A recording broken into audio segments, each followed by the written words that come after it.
Ano bang iniisip mo?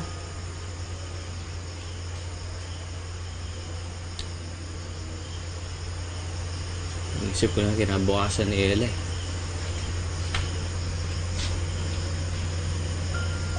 Lumaki ako mahirap. Kahit ikaw din.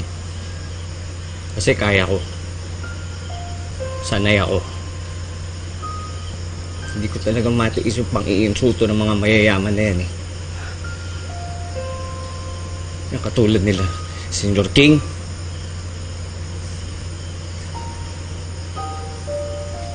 Hindi ko ipapamana sa anak ko yan.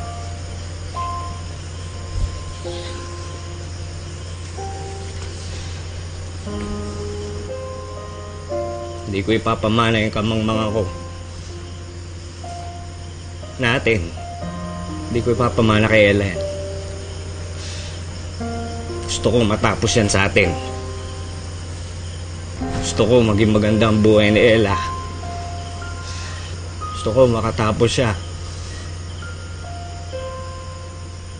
Gusto ko yung lumaki siya, nakataas ang noo, na hindi siya minamalit na kahit sino.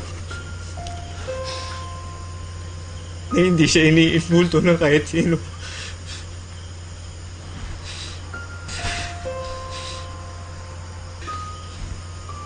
Mataas pangarap ko para kay Ella.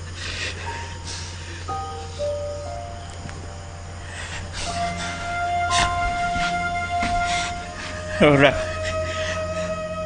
gusto ko maging maayos ang buhay niya eh. Ayokong matulog siya sa atin. Kaya nakikiusap ako sa'yo ha. Igapang natin si Ella, igapang natin ang pag-aaral niya. Magsusumikap tayo pareho. Ha?